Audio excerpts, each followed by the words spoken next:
Muy buenas noches, bienvenidos a la Agenda Pública. Yo soy Mario Campos y hoy tengo una mesa de lujo que déjeme decirle que desde el sábado me estaba yo saboreando, porque ante el tema que hoy tenemos, pues va a ver usted el perfil de los invitados.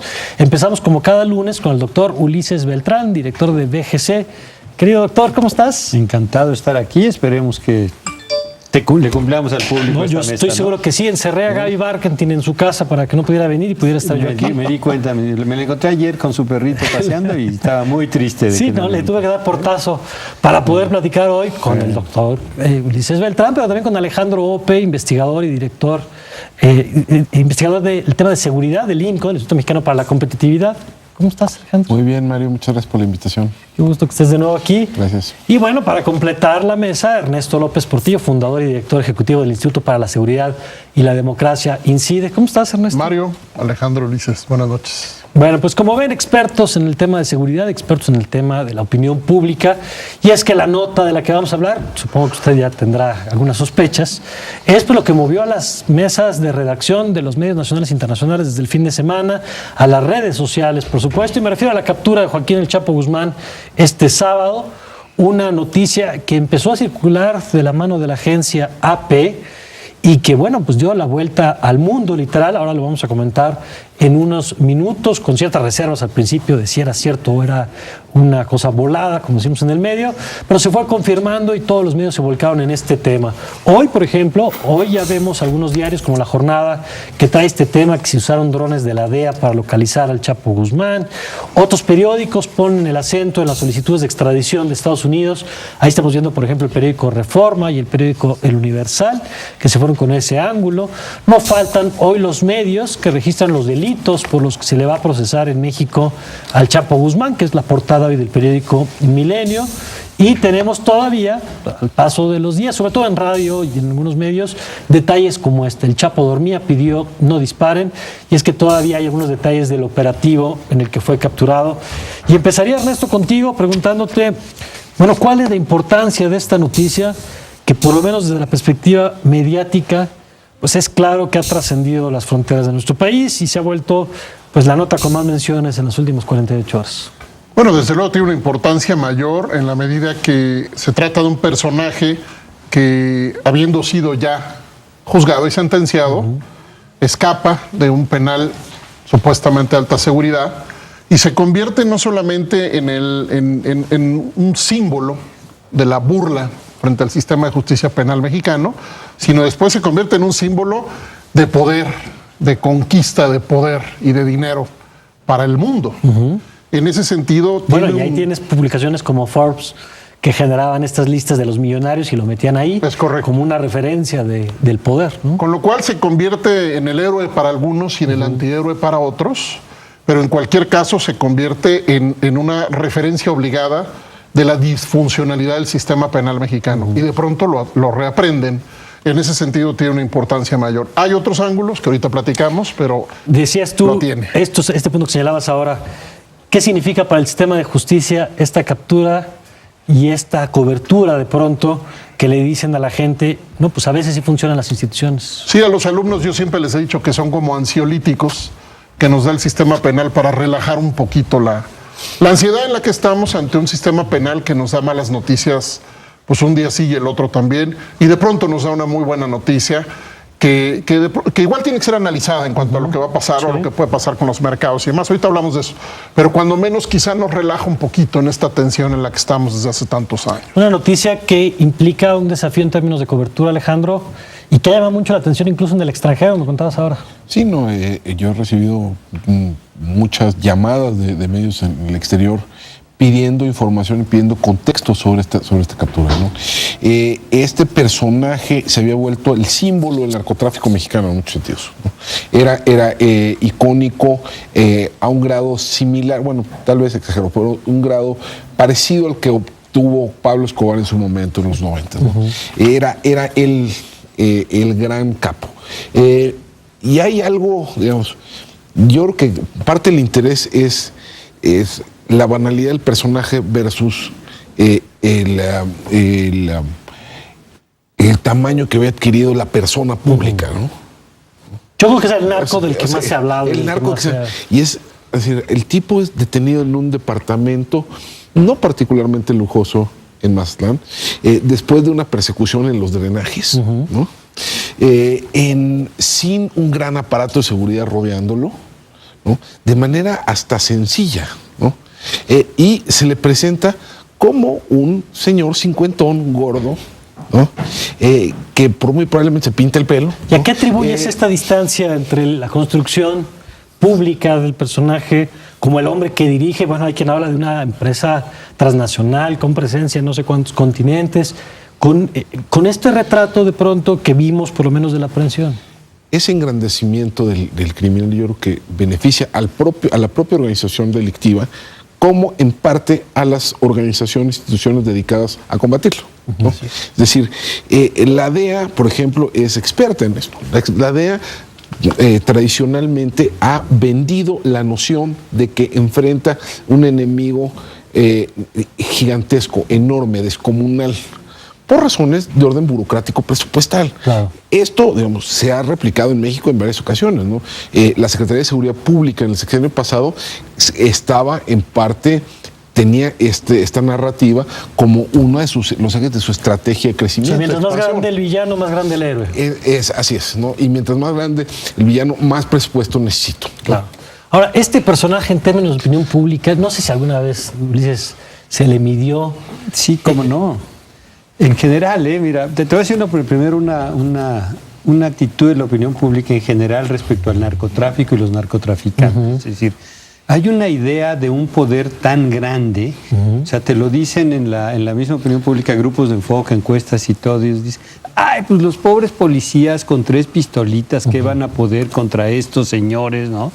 De dimensiones, digo, no sé, yo no tengo información objetiva para saber si es exagerada o no, pero la idea de que tienen aviones y bueno, tienen tal poder económico que el poder que tienen traducido en defensa de armas, protección, etcétera, es enorme. Un poco es bueno, mira, ay, pues claro que no lo agarran tal. Primera fase de la actitud. Segunda, la conspirativa, obviamente, ¿no? Es que no, ay, ¿a poco crees que no? Si yo lo conozco, tengo una prima que trabaja en un hospital y ella lo vio salir y tal. Digo, todo el mundo sabe dónde vive, lo hemos visto pasar y tal, nomás que no quieren agarrar. Ya todas estas dos vertientes. Pero la que es muy genuina es esta actitud frente al narcotráfico y los narcotraficantes como con tal poder económico que son inalcanzables, ¿no? Entonces, eso te da una medida de lo que cosecha el gobierno que lo detiene, ¿no? En ese sentido sí se convierten. Órale, ¿no? Pues sí pudo, ¿no? O sea, sí pudo contra el Goliat enorme, invencible que tenía enfrente, ¿no? Entonces, eso es un poco lo que está ocurriendo. Sí, todo el mundo está como, wow, ¿no? O sea, sí pudieron, sí lo hicieron, no que no. Y todo esto que mencionabas, ¿cómo iba a estar en ese departamentito? ¿Cómo iba solo con un guarura? Que si lo piensas es una manera de ser discreto, ¿no? Claro. Un amigo decía, el mejor blindaje es un sur austero, ¿no? Claro. O sea, digo, que traer a nadie se te ocurre secuestrarte, ¿no? Es un poco eso es lo que ha ido, y en eso está ahorita la opinión pública digiriéndolo. Y obviamente, pues vamos a oír las 20,000 sospechas al respecto que van a venir. En ese sentido, Ernesto, ¿qué tanto revela de veras una fortaleza del Estado mexicano este operativo? ¿Qué tanto es un hecho aislado que tiene un impacto por el personaje del que estamos hablando? ¿Y qué tanto revela pues que sí está funcionando ciertos elementos de la inteligencia, de la capacidad de coordinación entre las diferentes áreas, por ejemplo? Bueno, muy difícil tu pregunta. A mí siempre me sorprende la cantidad de analistas que tienen una información enorme sobre cómo opera el crimen y cómo opera la inteligencia, en contraste a la opacidad de las propias instituciones de seguridad. No quiero caer en el mismo... ¿Te sorprende porque te genera ciertas dudas? Una enorme duda. ¿De que tengan tanta información cuando hay tan poca disponible? Sí, por supuesto. Me genera una enorme duda y además digamos, evado esa posición porque yo no puedo de ninguna manera hoy, con los elementos que tengo enfrente, evaluar la capacidad de inteligencia de México. Lo que sí puedo evaluar es el uso enorme que le da el aparato a este evento, como un uso político que permite engrandecer, como decía Alejandro, al adversario, al delincuente, empoderar a las estructuras, pero también hacernos olvidar que la guerra contra las drogas es una guerra fracasada. Es una guerra que uno simplemente no puede entender por qué se sigue lanzando y relanzando ante un fracaso en todos sus objetivos declarados. Por supuesto, lo has comentado en los artículos, lo has comentado aquí en esta mesa y lo has comentado en Twitter en estos días. El contraste entre los enormes esfuerzos que se dedican al combate frontal frente a los procesos de despenalización que se están dando en otras partes del mundo, incluido Estados Unidos. Sí, yo creo que sí hay que decirlo.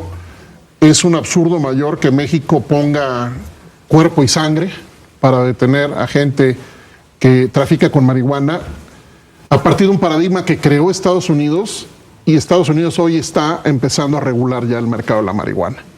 Entonces, el llamado es un llamado de alerta, de urgencia, no para seguir poniendo cuerpo y sangre en esta lucha, sino para transformarla ya. Yo creo que esto es una oportunidad. El Chapo Guzmán representa como una de las historias más grandes de la guerra contra las drogas, y las drogas siguen ahí, y los consumidores siguen ahí, y las edades de consumo siguen bajando, de primer consumo, y la droga se sigue diversificando. Y los propios norteamericanos tienen sus problemas. Ahorita acababa yo de leer un artículo del uso de heroína en Baltimore. Es decir, Estados Unidos tiene problemas gravísimos en el uso de la droga, y decide, entre otras cosas, controlar desde el Estado, en algunas entidades, en algunos estados, controlar ya los beneficios de la droga, por la cual aquí nos estamos matando. Y en ese sentido, Alejandro, tenemos una historia de éxito, si se presenta como un resultado de que funcionó la inteligencia, se detiene al gran capo, al gran villano, pero ¿hasta dónde tiene efectos, que es la pregunta que mucha gente se hace, más allá de lo mediático, más allá de que por supuesto es un voto de confianza a la operación de las instituciones, en el tema de las drogas, del consumo de drogas, del combate al narcotráfico? Esa yo creo que no es la manera de pensar el tema del Chapo Guzmán.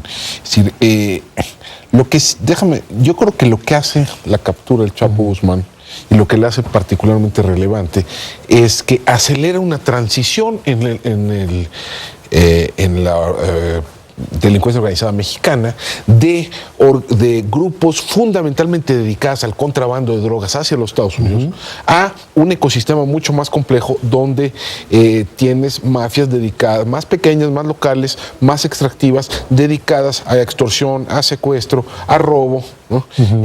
Que ya donde la exportación de drogas ya no es la actividad central. Yo pienso, por ejemplo, el caso extremo de esta transición es Acapulco, ¿no?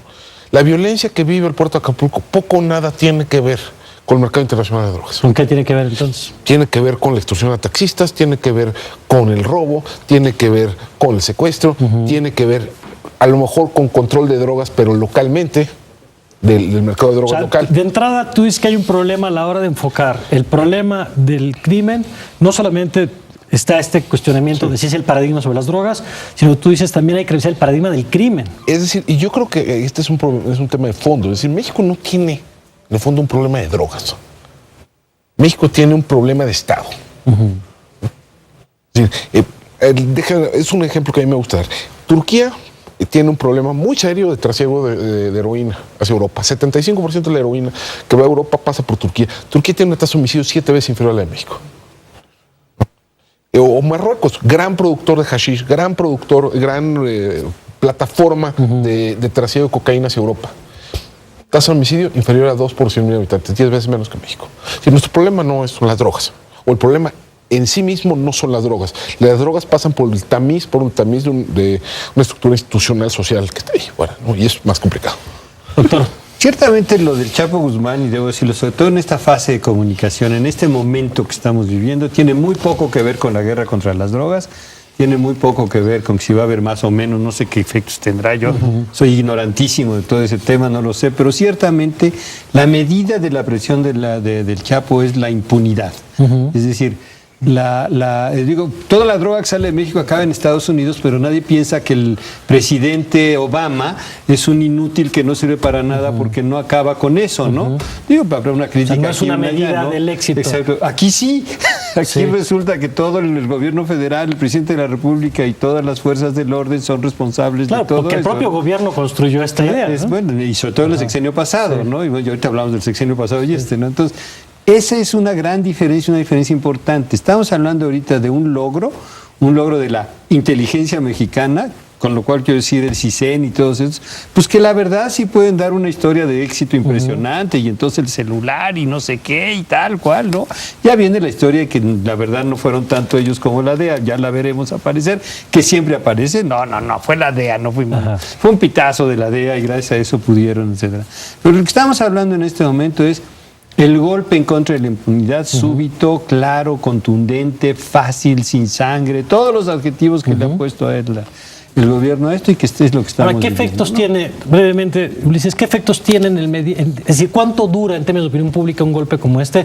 Y te pongo la pregunta porque hace un año, casi por esas fechas, detuvieron a Alvester Gordillo y todo el mundo repetía un poco este mensaje de es una señal de combate a la impunidad. Estamos obviamente levantando encuesta ahora, no hemos terminado, estamos en eso, pero te puedo asegurar simplemente la recordación del evento. O sea, si el presidente va a Chile y firma un tratado importantísimo de libre comercio por el cual seremos más ricos el año que entra, nadie se entera, ¿no? Pero pues la detención del Chapo, pues todo el mundo sabe, mi tía de Puebla ya me habló, mi prima de Apan ya me dijo, y ciertamente todos mis personajes ya están enterados. Entonces el efecto es inmediato, contundente y muestra un gobierno eficiente, muestra un gobierno que sí tiene poder, que sí puede, ¿no? Y pudo, y venció a una gente. La mención a Escobar es, digo, ya es obligada, toda la onda de Pablo Escobar, colombiano, y aquí sí pudieron, lo detuvieron y ya lo tienen. Vamos a seguir con el análisis, tenemos que hacer un corte, pero es muy breve y enseguida regresamos con más de la agenda pública.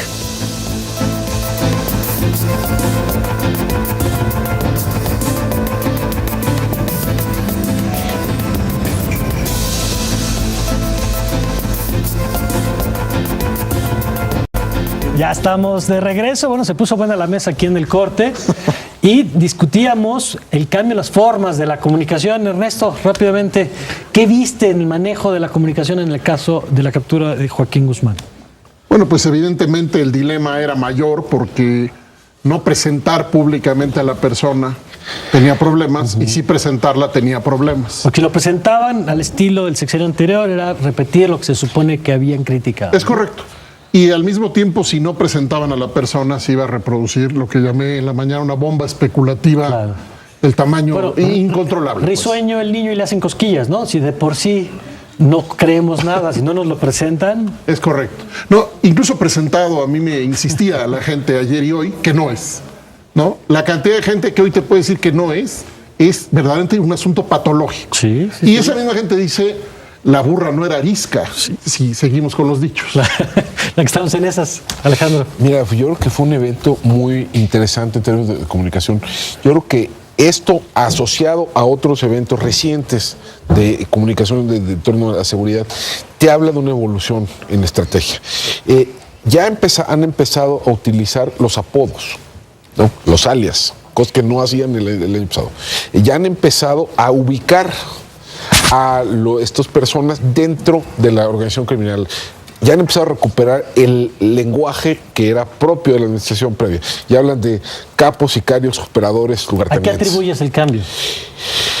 Yo creo que en parte tiene que ver con un cambio en lo que esperan de la estrategia de seguridad. Es decir, el primer año había una lógica, en lógica autoimpuesta, lo que contaba eran los números. Era cuántos homicidios había, cuántos secuestros había, cuántas extorsiones había.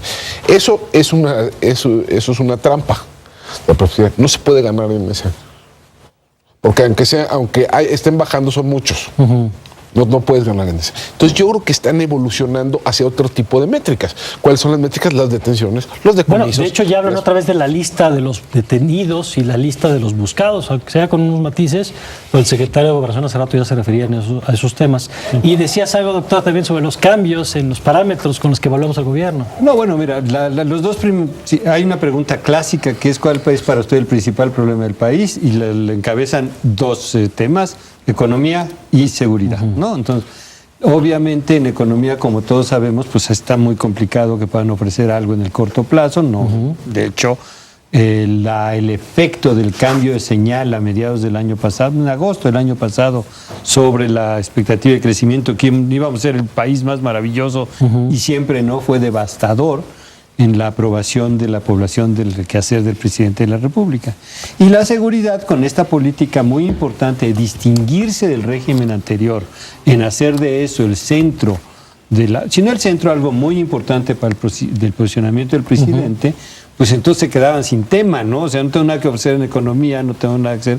Y bueno, pues van paseando por Culiacán, se encuentran al Chapo Guzmán, lo agarran y pues ni modo de no ordeñar la vaca, claro, siguiendo los dos dichos, ¿no? Pues, entonces van a ordeñar la vaca, le están ordeñando. Todo lo que se pueda. Creo que sí, de manera muy distinta, y eso es notable, ya se mencionó aquí, muy distinto a la manera de hacer el sexenio pasado, discretos, de buen gusto, etcétera.